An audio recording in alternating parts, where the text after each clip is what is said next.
This is utterly sickening. And I haven't even scratched the surface. We haven't even discussed the child abuse scandals. I'm pretty sure any of the millions of children that were abused by the Catholic Church all around the world, I'm pretty sure all of those people have an aversion to sacred things and places as well. You have a lot to answer for, so don't you dare write an article where you accuse people who have this aversion of being possessed by demons. It's utterly sickening. I want to vomit right now. How dare you?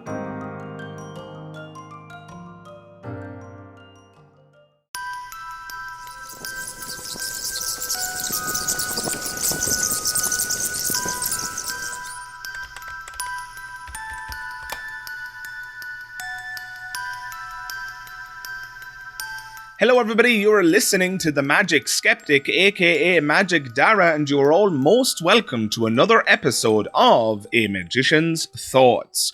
So, rounding out this trilogy of sorts of Halloween videos, I thought that the subject of demonic possession would be a suitable conclusion. Guys, it will come as no surprise if you've been watching my channel since the beginning that I absolutely love the occult. I love demons and ghosts and ghouls and goblins and all that kind of stuff.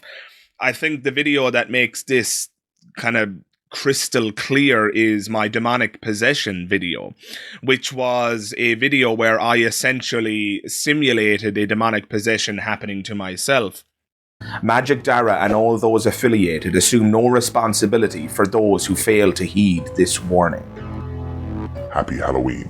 3 of the men were found decapitated while their vital organs had been removed. Some suspect that the jinn ate these parts as they were never discovered.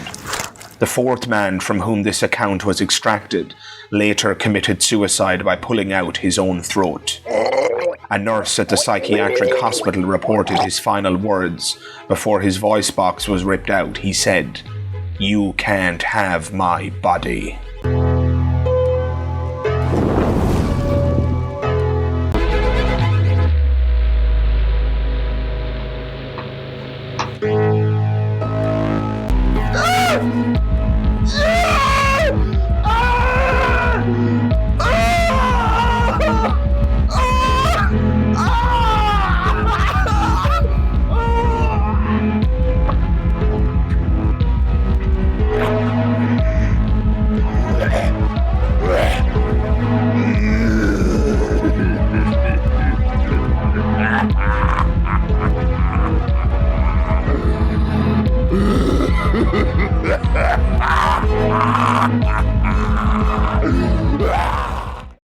I put an enormous amount of work into that video, and I did it because I love the mythology. I love demonic possession as an idea.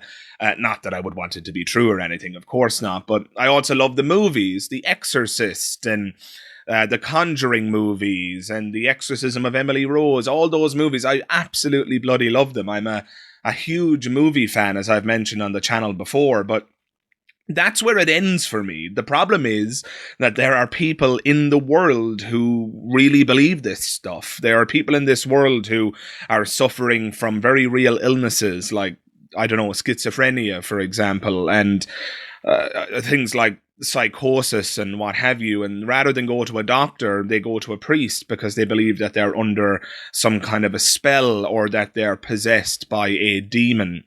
Well, here's something you don't see every night. First-hand accounts of real-life exorcisms from Catholic priests trained by the Vatican. They say they've seen demons in action. Take a look. A voice comes out of the living room. Get out. His back starts to arch and he's like, so he picks up the book and that baby voice again. He goes, I read this book. Many will dismiss the idea of the devil taking possession of a person. But the priest in this tiny town near the border of Ohio and Indiana is now known all over the world for his work around just that. I became one of only about 12 officially appointed exorcists in the United States. As soon as I started praying, she lunged at me like a wild dog. She's like, "Whoa!" That's what happened when he was trying to help a woman who'd become possessed at the hands of childhood trauma, raped by her father. And I went over and laid my hands on her head and started praying. Father Lampert tells me he's receiving about 1,800 calls, emails and letters every year from people all over the world who believe they're possessed. And I just think it's such a tragedy that this happens, that there are pockets of the world, and even in the Western world, there are stories of this. This isn't just a feature of, poverty-stricken parts of the world that are, lacking in education or what have you. This happens in the industrialized, so-called modern, if you'll permit me to use that word, the so-called modern world, right? And so that really is a tragedy to me. It's a tragedy to me when someone who really needs healthcare gets religion. Somebody who really needs medicine gets prayers, right? Somebody who really needs serious medical attention, and instead they send around an exorcist to the house. And that's one of the reasons I wanted to conclude my trilogy of Halloween videos with this particular video, because when I was on the internet recently, and as you guys know, I spend an enormous amount of time researching and reading and exploring religious ideas and so forth, and I came across a website called justchristianity.com, and they have an article there titled "What are the signs of demonic possession?" And in this article, the article purports to identify no less than three notable signs of demonic possession. And I thought it might be useful, if not beneficial, should any individual who might be convinced by this stuff encounter my video. But I thought it might be useful to go through these alleged signs of demonic possession and debunk them one by one, because it probably will be no surprise to any of you in my audience. These signs are pitiful, and they're flawed, irrational, and unfounded. And with that in mind, I'm just going to dive right into the article and start debunking these signs of possession. So if you're ready, let's do it. What is demonic possession? First, it must be said that demonic possession is extremely rare. Well, that's big of you. Thanks for conceding that at least. But I'm going to argue here that it's not only rare, but non-existent. Not in the sense that I can prove that it has never happened, because proving a negative is just a nonsense, and if you're going to place that burden of proof on those who disagree with you, you are just engaged in a completely irrational endeavor. What I am going to show is that your evidence, or these so-called signs of possession, are nonsense. And after doing that, I will be justified entirely in continuing to believe that demonic possession is garbage. The more common forms of demonic activity are diabolic temptation and diabolic oppression. Many who are victims of these two forms of attack mistakenly think themselves possessed. So I'm not going to read the entire article, but suffice to say, the article here is differentiating between forms of what it's calling demonic behavior, such as demonic temptation. It gives examples in the article of an incredibly strong urge to commit sexual sins, right? So cheating on one's partner or what have you. And it calls those forms of demonic behavior, but that you're not actually possessed by a demon. It's just demonic, sinful action, right? And here I just have to say that their use of the word demonic is just utterly irrelevant. They're just using it as a placeholder for bad behavior, bad actions. And so it doesn't make sense to me to use the word demonic. But look, I'm all for words having multiple usages. So if you want to call bad behavior demonic behavior, have at it. Just leave me out of it. Demons know these weaknesses and manipulate us via our imagination and emotions. In diabolic temptation, they constantly bring to mind sinful actions and disordered desires they know we have a weakness for. If our weakness is sex, they will constantly bring to mind thoughts of sexual pleasure, urging us to act on those desires. The sensory data we have is that of pleasure, so our antecedent emotion immediately takes pleasure in the very thought of acting on the temptation. You see, this is just absolute garbage. We all have temptations to do bad things. If you're walking down the road and you find a person's wallet, you're not human if you don't consider keeping it. Every single person on the planet has that thought. If you find a wallet and there's 500 quid in it, oh, maybe I should keep this money. And you know what? A hell of a lot of people will just keep the money, but that's not because there's a demon manipulating their temptations. And if you're going to suggest that that's the case, you have to bloody prove it. Come on! You can't just make these assertions and expect people to take them seriously. Now look, I'm not a fool. I know this article wasn't written for me, a non-believing skeptic. But even if you're a Christian and you're a frequent visitor of Christianity.com, surely these kinds of articles have to make you scratch your head. Surely. If you're a Christian and you're watching this video, can you jump into the comments below and please give me some hope and humanity and tell me in your own words that you find this article to be silly? That would be really, really reassuring to just know that there are Christians out there who see this stuff and think, goodness, that doesn't represent me, that this article is just ludicrous. Right? We all have temptations. Right now, I'm trying to eat clean so that I can lose some weight and so forth, right? Just trying to be healthy, right? And every single day I'm thinking about Pringles, I'm thinking about Chinese food, I'm thinking about ice cream and chocolate and Coca-Cola. I want to eat and drink all of it. Is there a demon active in my mind? Or am I just all too human with a human sensory system and taste buds and cravings and just human psychology, which is flawed, right?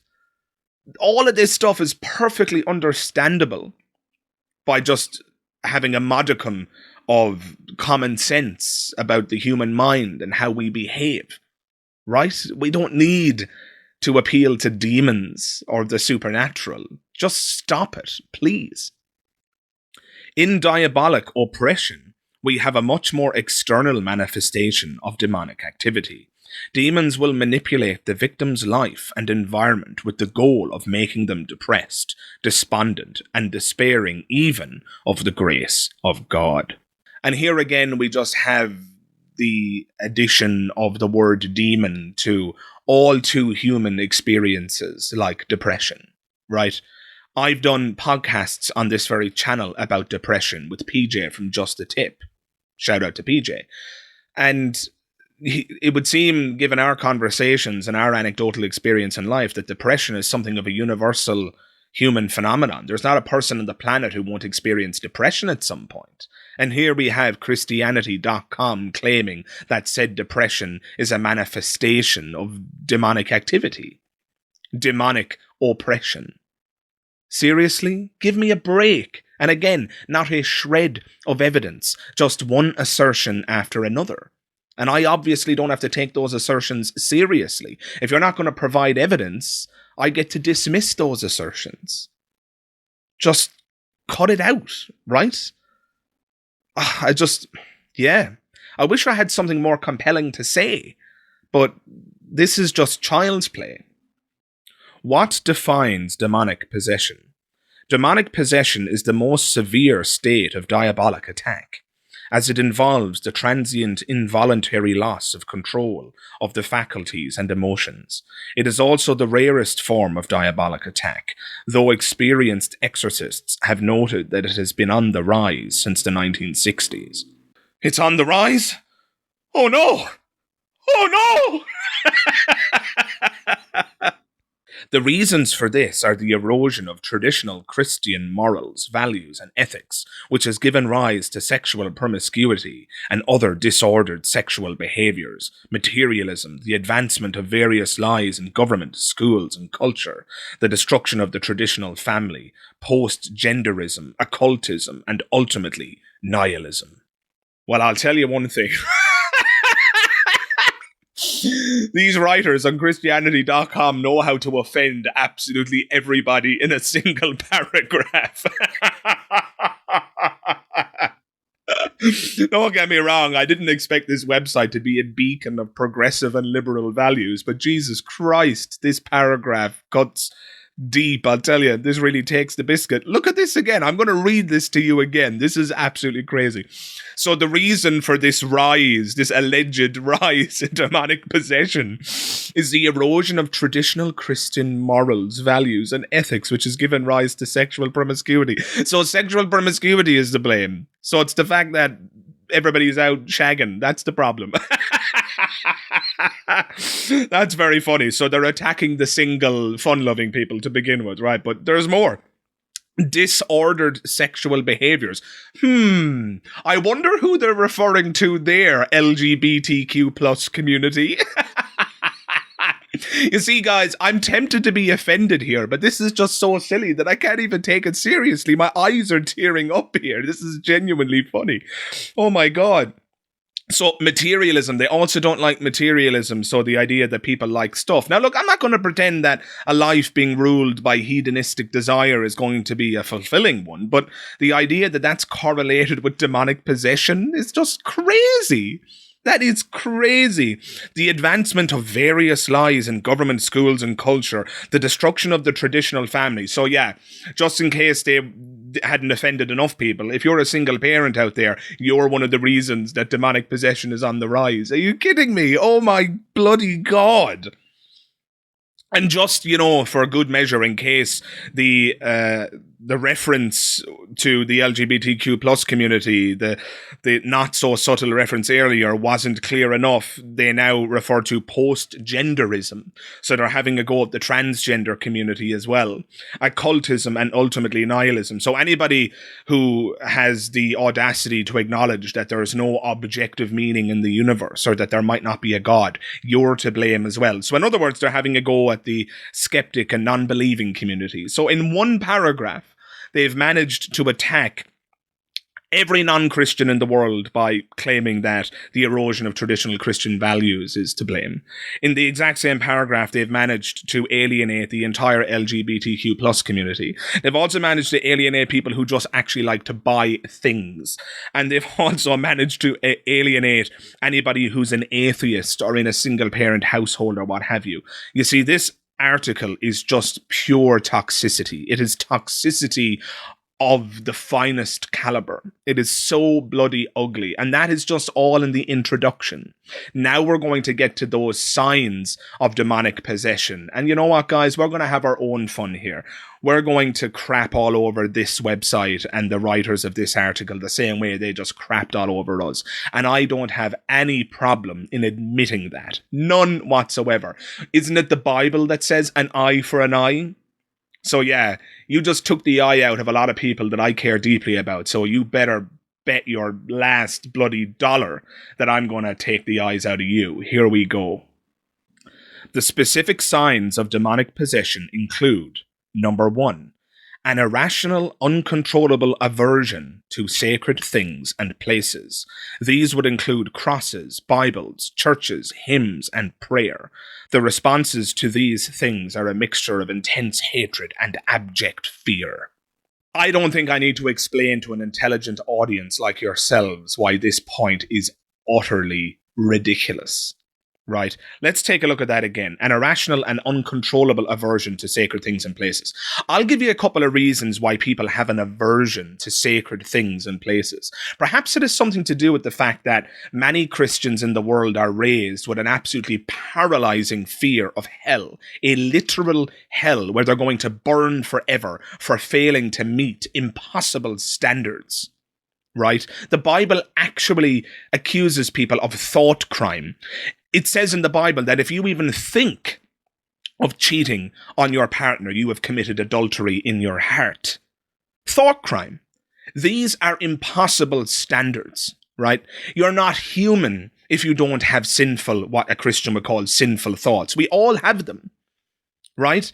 And you're meant to feel like you're a terrible human being for having them, despite the fact that they are natural and normal. You're also made to feel terrible if you're gay, right? The entire LGBTQ plus community is demonized in the Bible to the point where the Bible recommends execution for such individuals.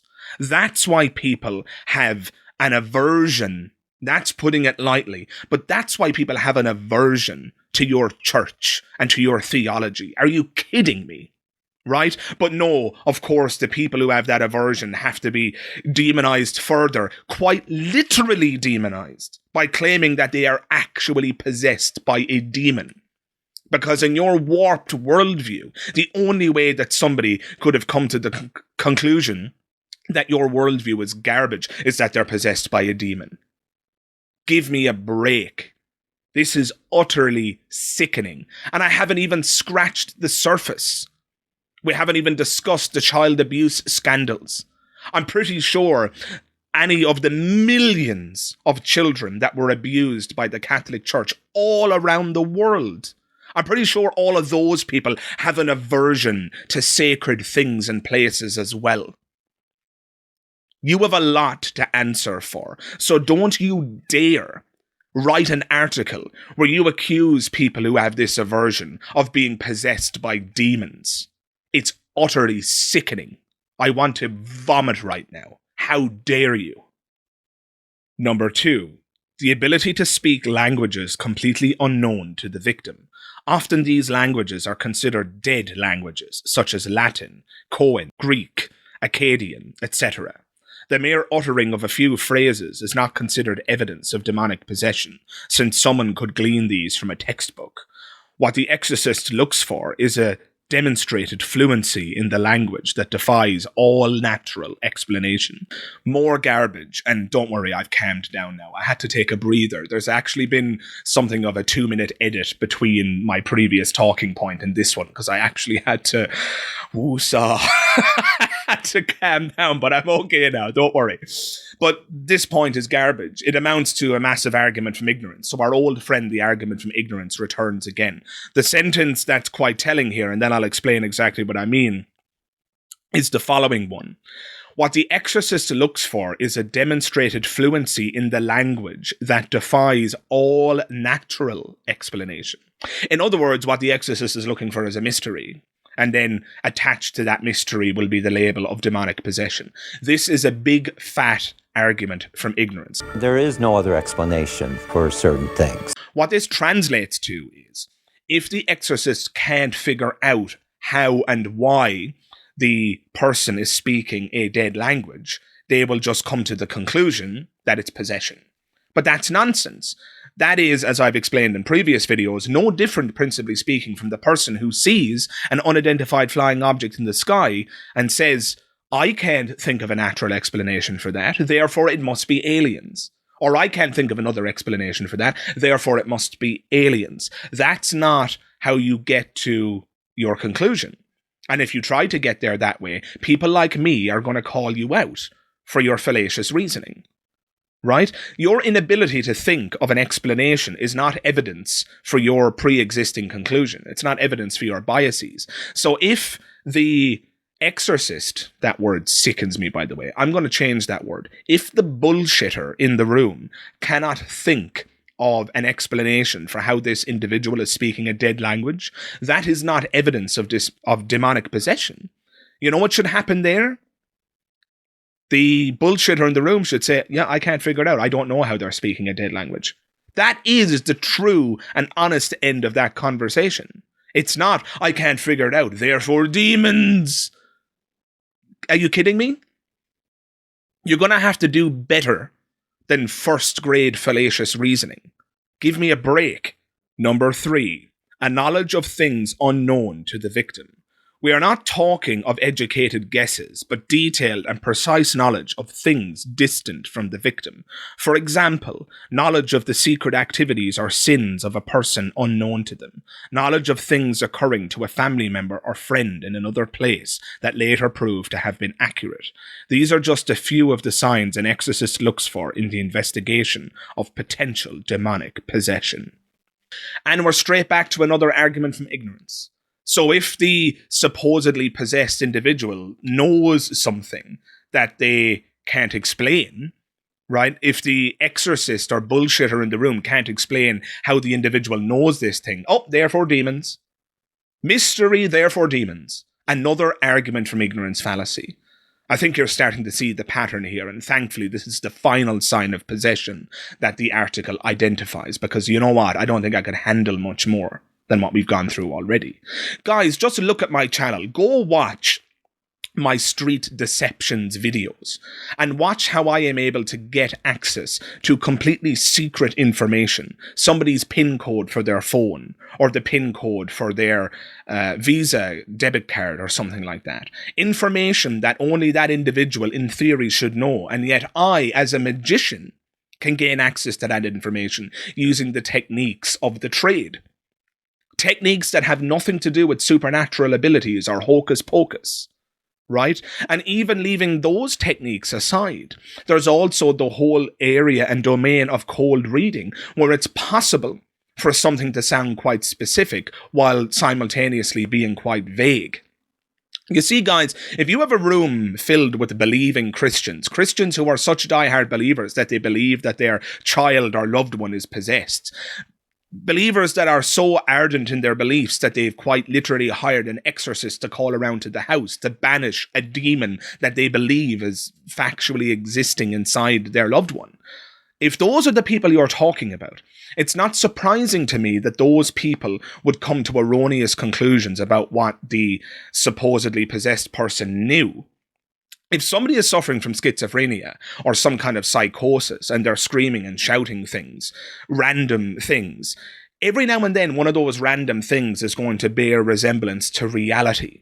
It's going to bear resemblance to something that might happen tomorrow. This is the same kind of flaw that happens when people talk about dreams. Perhaps I'll do a video on dreams at another point. But, somebody goes to bed and has a dream that something is going to happen, an accident is going to happen. And then sure enough, the following day, one of their loved ones is in a car accident. Right? Oh, my dream predicted that. No, it didn't. You've gone to sleep every night for the last however many years you've been alive. And all of those dreams didn't lead to something the next day. They didn't predict anything, even though there were specific events that happened in those dreams that you remembered. But because they led to nothing, you just dismissed them. And then the one dream out of a million dreams that bears some kind of resemblance to reality, you want to attribute to that some kind of predictive power or foresight? Again, this is just so weak. This is so uncompelling and unconvincing. And if you're convinced by it, please reconsider. This is garbage. If a person who is allegedly possessed knows something, and the word know there, by the way, is being misappropriated because I don't believe that they know anything. Right? If they get something right, it could just be the loose babble that randomly cohered to reality. Or this could be somebody who's, quite frankly, manipulating those around them. It wouldn't be the first time that a case of supposed possession was revealed to be garbage, and it was a kid or a person just playing along and acting and trying to get attention from those around them, right? Just kicking up a huge fuss so that they could be the center of attention for a moment. Human beings lie. There's lots of naturalistic explanations for this, guys. Lots of naturalistic explanations. I haven't even scratched the surface for the naturalistic explanations. But even if, to come full circle, even if we find a case of alleged possession where somebody knew something that it seems it was impossible for them to know, even then all we'd have is an unexplained mystery. That wouldn't be evidence that a demon actually exists. It would be an unexplained phenomenon. And that's it. And then we'd have to say we don't know unless an investigation could reveal how the person came to know it. And if that investigation produced a demon and we had actual good evidence for the existence of demons, I'll be the first one who'll begin believing in them. Because I am a skeptic. I have to follow the evidence where it leads. And it just so happens that in this case, the evidence leads nowhere. And the evidence very often leads to the conclusion that you're dealing with irrational people who have unbelievable biases. Right? And so, guys, those are the signs of possession identified in this article. I've done my best to debunk them. If you would have done it differently, if you think that I could have done better in any of my answers, please jump into the comments below and let me know. How would you have responded to these 3 signs of possession? Or perhaps you're convinced by them. If you think I've missed something and there's something compelling in this article, the link for which will be in the description below, if you think I've missed something and there's good evidence for possession and you want to share it with me, jump into the comments below and let me know. I'm happy to debate this topic further in the comments. Let's do it. But for now, guys, I have to say that I'm hopelessly unconvinced that demonic possession is a real thing. And I hope I've done something in the way of convincing you to think as I do.